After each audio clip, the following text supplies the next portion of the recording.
primeiro princípio do treinamento que a gente vai começar a ver é o princípio da individualidade biológica. Como diz o nome, basicamente esse princípio fala que os indivíduos, eles são diferentes. E por serem diferentes, eles podem reagir de forma distinta ao mesmo treino. Eu vou dar um exemplo para vocês. Se eu pegar um atleta olímpico, se eu pegar a minha mãe, e aí eu fizer um treino forte, eu costumo dar o exemplo de colocar para fazer força máxima. Se eu colocar no agachamento 90% da carga máxima e botar para fazer 2 repetições, esse atleta olímpico vai ficar mais forte, minha mãe vai ganhar 3 hérnias de disco.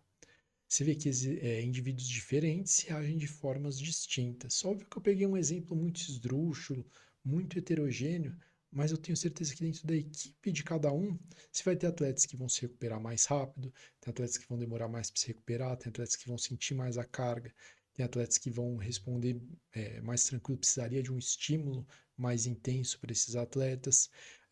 Tem um documentário, por exemplo, eu não lembro agora o nome do documentário, mas que mostrava irmãs gêmeas treinando atletismo ali e que tinham resultados bem distintos uma da outra. E aí o pai ficou, pô, se elas são biologicamente iguais, né, se elas têm o mesmo gene, por que tem resultados tão distintos no atletismo, com modalidade físico-técnica ainda?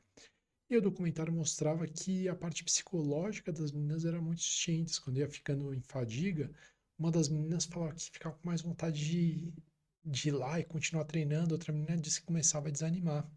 E essa parte psicológica fazia diferença no resultado delas. Então pense o seguinte, se indivíduos geneticamente iguais já muitas vezes reagem de formas distintas ao mesmo tipo de treino, que dirá indivíduos que são completamente diferentes, não tem nenhum parentesco um com outros. Assim como a gente tem o costume de generalizar a modalidade por causa de algumas características, sei lá, antropométricas. Então, por exemplo, eu venho do Taekwondo hoje, a altura é algo extremamente relevante. Você ter um comprimento de pernas grande é o que te dá vantagem competitiva, isso é um fato. Agora, não necessariamente a pessoa ser alta significa que ela vai ser campeã na modalidade. Cara, às vezes a pessoa nem gosta, ou nem gosta de chutar, ou não vibra com aquele esporte. Então, tem várias coisas que elas vão definir o esporte. A gente não pode pegar uma única característica e definir o esporte ou achar que todo o desempenho do esporte é baseado nessa característica.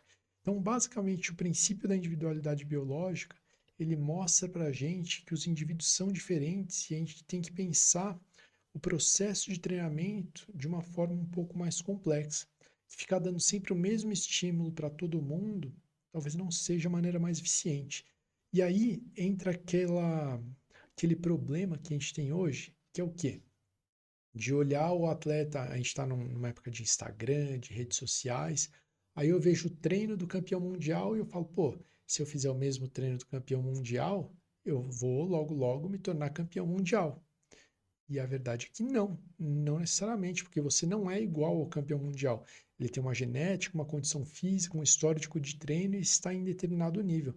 Se fizer o mesmo treino que ele, possivelmente só vai se machucar. Você não vai conseguir ter os mesmos resultados que ele. Então, a individualidade biológica, ela diz que os sujeitos são diferentes, reagem de formas distintas, e aí vale essa reflexão. Será que sempre faz sentido dar o mesmo estímulo para todo mundo? Quando eu falo mesmo estímulo, não só no treino, mas a própria abordagem, a maneira de falar, porque as pessoas são diferentes também de maneiras psicológicas, de maneira cognitiva. Então, isso daqui é o que diz o princípio da individualidade biológica.